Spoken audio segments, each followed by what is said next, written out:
दर्शकबिन नमस्कार। अहिले हामी छौँ श्री महावीर महावीर सैनपुर वडा नम्बर 9 मा, जुन कि यहाँका प्रधानाध्यापक सर हुनुहुन्छ रामकुमार ठाकुरजी र यहाँका विद्यार्थी सङ्ख्याबारे हजुरले हामी जानकारी गराउन चाहन्छौँ। र यहाँ विद्यालयको भित्रमा रहेका विद्यार्थी सङ्ख्या बाल विकासमा रहेको छ 29 जना, कक्षा 1 कोठामा 21 जना, कक्षा 2 मा 10 जना, कक्षा 3 मा 51 जना, कक्षा 4 मा 19 जना, कक्षा 5 मा 30 जना, कक्षा 6 मा 88 जना र कक्षा 7 मा 82 जना, कक्षा 8 मा 79 जना, कक्षा 9 मा 70 जना, कक्षा 10 मा 80 जना र कक्षा 11 मा 56 जना र कक्षा 12 मा 44 जना, कुल मिलाई जम्मा 660 जना रहेको छ। र शिक्षक सङ्ख्या भनेको अब 22 जना रहेको छ, कर्मचारी लगायत। र यहाँका कुल सम्पत्ति 9 बिघा 19 कठा रहेको छ र अहिले वार्षिक आम्दानी भनेको 6 लाख रहेको छ र अहिले खातामा रहेको 39 लाख रहेको छ। र विशेष गरी म यहाँ यो स्कुलको वातावरण र यहाँका आवश्यकता, अहिलेका आवश्यकता र यहाँका वातावरण र उहाँलाई आवश्यक पर्ने र यो विद्यालयमा पठन पाठनको क्रममा सुधार्ने र आवश्यक के छ त्यसका बारेमा हामी यहाँका प्रधानाध्यापक रामकुमार सरलाई हामी जोड्न चाहन्छौँ। सर नमस्कार। नमस्कार बिरामजी। हजुरलाई यो हाम्रो महावीर विद्यालयमा तपाईँले के यहाँ आवश्यकता छ सर, र केमा हामी अलि आवश्यक र केमा हामी परिवर्तन गर्न चाहन्छौँ र सक्छौँ सर, त्यसको बारेमा थोरै कुराहरू राखिदिउँ न। धन्यवाद बिराम सर, यहाँसम्म आइदिनु भयो, यसको लागि म तपाईँलाई धन्यवाद दिन पनि चाहन्छु। हजुर। र यहाँसम्म आएर तपाईँले मलाई 2 शब्द राख्ने अवसर पनि दिनुभयो, यसको लागि पुनः मैले तपाईँलाई धन्यवाद दिन चाहन्छु।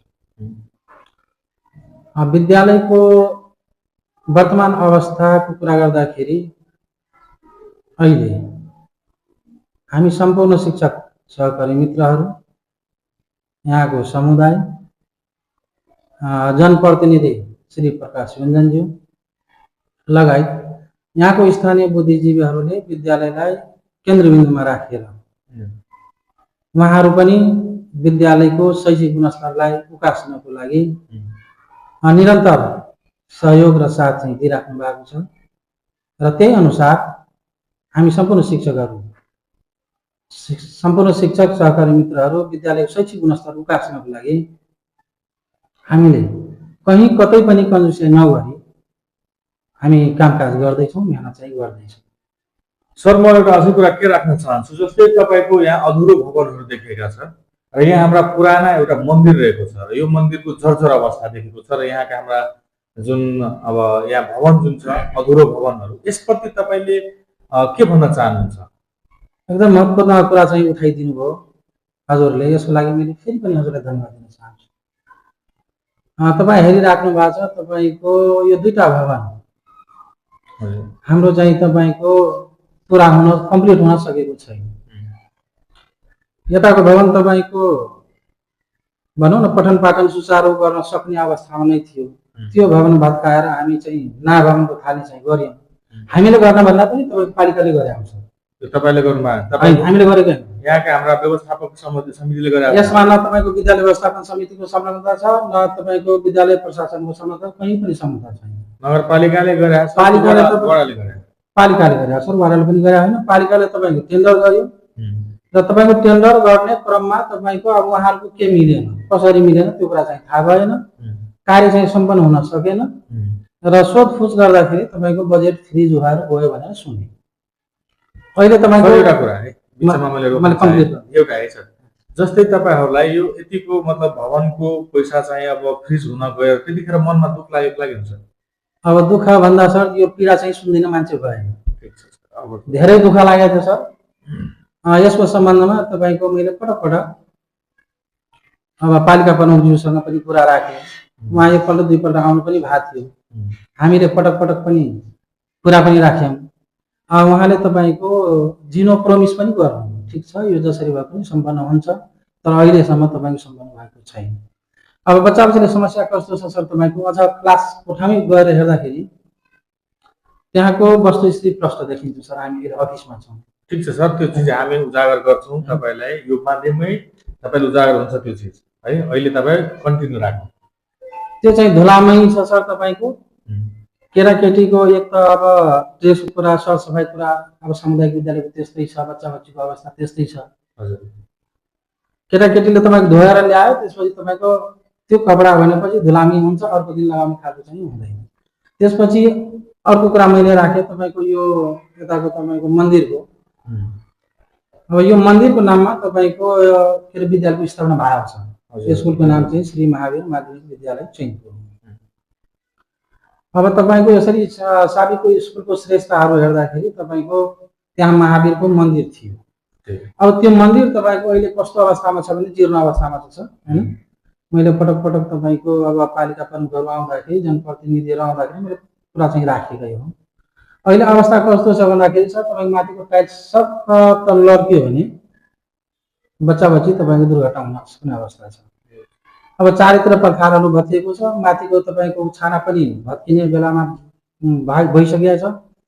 अब हामीले चाहिँ पटक पटक कुरा चाहिँ राखेकै हुन्छ, तर सुन्ने चाहिँ निकै भइदिएन।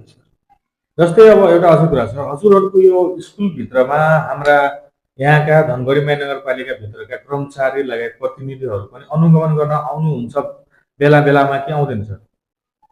यो बेला बेलामा भन्नु पर्दाखेरि सर लगभग सायद वर्षौँ भइसकेको छ उहाँहरू नआउनु। कोही पनि यहाँ आउनु भएको छैन। हजुर। र एउटा अब म के भन्न चाहन्छु सर, अब सानोमा अनि हामी मिठो कुरा गरौँ है।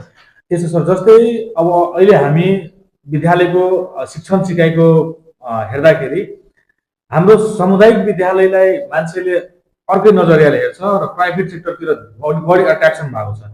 तपाईँ के भन्न चाहनुहुन्छ उहाँ समुदायमा, कि तपाईँप्रति अलि हाम्रो यो सामुदायिक विद्यालयप्रति उहाँहरूको मनोबल र मानसिकता चाहिँ सकारात्मक होस्, के तपाईँ त्यस्तो सन्देश दिन चाहनुहुन्छ हाम्रा समुदायका दिदीबहिनी काका काकीहरूलाई? यो समुदायको सम्पूर्ण अभिभावकहरूलाई म के आग्रह गर्न चाहन्छु भन्दाखेरि सामुदायिक विद्यालय पनि सक्षम छन्, यहाँका पढाउने शिक्षक मित्रहरू पनि सक्षम हुनुहुन्छ। उहाँहरूले चाहिँ विश्वास चाहिँ गरिदिनु पर्यो। तर वास्तवमा अहिले कता कता मलाई आफै पनि लाग्छ हामीले उहाँहरूको विश्वास चाहिँ जित्न सकेका छैनौँ। हामी विश्वास जित्नलाई हामी तपाईँको प्रयासरत छौँ सर, र हामी चाहिँ जितेरै छाड्छौँ भनेर मलाई पूर्ण विश्वास छ। तपाईँ त्यसको अब जित्नुहुन्छ भने प्रतिबद्धता जनाउनुहुन्छ कि म समुदायमा, कि अब तपाईँ हाम्रो विद्यालयमा तपाईँको विद्यार्थी दिनुहोस्, हामी प्रतिबद्धता गर्छौँ कि तपाईँको विद्यार्थीलाई प्राइभेट सेक्टर भन्दा पनि राम्रो शिक्षा दिन्छौँ, के भन्न चाहनुहुन्छ? हामीले सर तपाईँको यो शैक्षिक सत्रमा म त अलिकति ढिला भयो, यो शैक्षिक सत्रमा सम्पूर्ण शिक्षक सहकारी मित्रहरू, विद्यालय व्यवस्थापन समितिका पदाधिकारीहरू, त्यसपछि स्थानीय बुद्धिजीवीहरू, हामीले तपाईँको टोल टोलमै पुग्यौँ र उहाँहरूसँग हामी प्रतिबद्धता गरिसकेका छौँ। अब तपाईँहरूको चार्म भनेपछि अलिकति इङ्ग्लिस मिडियमतिर हो। अब हामी पनि इङ्ग्लिस मिडियमको लागि सक्षम छौँ। हामी पनि तपाईँहरूले खोजेकै शिक्षा हामी पनि दिन चाहिँ तयार छौँ र सक्षम पनि छौँ, र तपाईँहरूले पनि त्यही अनुसारको अलिकति गृह कार्य गरेर केटाकेटी हामी कहाँ पठाइदिनुहोस्। हामी सक्षम छौँ, हामी तपाईँहरूको विश्वास जित्छौँ। एकदम जित्नुहुन्छ होइन, तपाईँ प्रतिबद्धता जनाउनु भएको छ। र अब हामी के भन्न चाहन्छौँ, जस्तै तपाईँलाई बाहिरबाट अथवा हाम्रा समुदायबाट अथवा कुनै त्यस्तो ठाउँबाट तपाईँले कतैबाट अनौपचारिक रूपले होस् या जे रूपले होस् तपाईँहरूलाई कुनै दबाब कुनै केही त्यस्तो कुराहरू आउँछ कि आउँदैन सर? अब सर अरू विद्यालयको हकमा म चाहिँ भन्न सक्दिनँ, तर म महावीर चैनपुरको हकमा के भन्न चाहन्छु भन्दाखेरि यहाँको शिक्षक सहकर्मी साथीहरू, यहाँको विद्यालय प्रशासन स्वतन्त्र हुनुहुन्छ। उहाँहरूले निष्ठापूर्वक चाहिँ काम गरिराख्नु भएको छ। उहाँहरूले कहीँ कतैबाट दबाब चाहिँ सिर्जना भएको छैन। त्यस्तो छ है। अब म एउटा के भन्न चाहन्छु सर, मेरो आग्रह र अपिल मेरो चाहिँ एउटा मात्र के भनाइ हुन्छ सर, हाम्रो अहिले मध्य प्रदेशको सिराहा जिल्लामा पनि अहिले हाम्रो क्षेत्रलाई हेऱ्यो भने शिक्षाले नै मात्र दबाएर बसेका छन्, जुन कि हाम्रो समुदायमा असल शिक्षा पायो भने परिवर्तन चाँडै हुन सक्छ। तर असल शिक्षा नपाउनुका कारण आज हाम्रा समुदायहरू पिछडेका छन्। त्यही भएर हाम्रो आग्रह के छ कि तपाईँ विद्यार्थी जुन भाइ बहिनी हाम्रो लिएर आउँछ एउटा काँचो माटो हुन्छ, त्यो काँचो माटोलाई आकार हामी कुन तरिकाले दिने हो त्यो हजुरहरूको हातमा हुन्छ, हाम्रो हातमा हुँदैन। एकदम सही कुरा। र त्यसमा पनि तपाईसँग 8 घण्टा आउँछ तर 16 घण्टा हाम्रो अभिभावकसँग। परिवार अभिभावकसँग हुन्छ भने अभिभावकको पनि कतै न कतै त्यो विद्यार्थीप्रति त्यो बच्चाप्रति उहाँको पनि धेरै नै दायित्व हुन्छ। र यसप्रति तपाईँ के भन्न चाहनुहुन्छ अभिभावकज्यूलाई?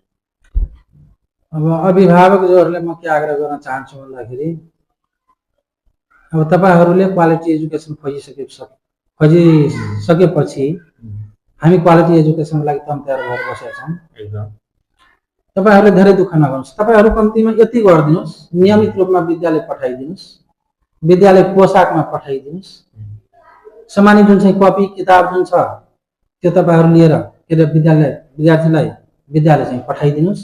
हामी पढाउने काममा हामीबाट कतै कहीँ अलिकति पनि कन्जुसाइ भएको छ भने आएर हामीलाई कम्प्लेन गर्नुहोस्, हामी सहज स्वीकार्न तयार छौँ। एकदम समय समयमा तपाईँ त यो पनि चाहनुहुन्छ कि अभिभावकहरू हाम्रो स्कुलमा आएर विद्यालयमा आएर समय समयमा अनुगमन गरिदिनुहोस् भनेर पनि तपाईँ आकाङ्क्षा राख्नु भएको छ नि? एकदम हामीले पटक पटक आग्रह गरेका छौँ उहाँहरूलाई, होइन? यो कुरा चाहिँ हामीले पटक पटक आग्रह गरेका छौँ। हामीले बच्चा बच्चीलाई पढाउँछौँ। अब ठिक छ, तपाईँ केही हेर्न नसके पनि अब घरमा वास्तवमा टिचरले स्कुलमा हाम्रो बच्चा बच्चीले होमवर्क दिएको छ कि छैन, मेरो बच्चा बच्ची घरमा पढ्छ कि पढ्दैन त्यति निगरानी गरिदिनुहोस्। र धेरै नभए पनि महिनामा कम्तीमा प्रत्येक हप्ता नभ्याए पनि महिनामा त एकपल्ट स्कुल त आइदिनुहोस्। मेरो बच्चा बच्ची के पढेको छ सर, कस्तो छ, यो जिज्ञासा चाहिँ राखिदिनको लागि म अनुरोध गर्छु। र अब लास्ट पोइन्टमा आइसकेको छ सर हामी। तपाईँको लास्ट र हाम्रो लास्ट एउटा पोइन्ट छ, त्यो पोइन्टले सायद लाग्छ हामीलाई राम्ररी गर्छ। जस्तै तपाईँलाई हाम्रा यहाँका प्रतिनिधि र हाम्रा नगर प्रतिनिधिज्यूलाई के तपाईँ त्यस्तो यहाँ हाम्रा कमी छ जुन विद्यालयमा त्यो पूर्तिका लागि तपाईँले के माग्न चाहनुहुन्छ र के तपाईँले आश्वासन चाहिन्छ त्यहाँबाट, त्यो अलिक थोरै राख्नु।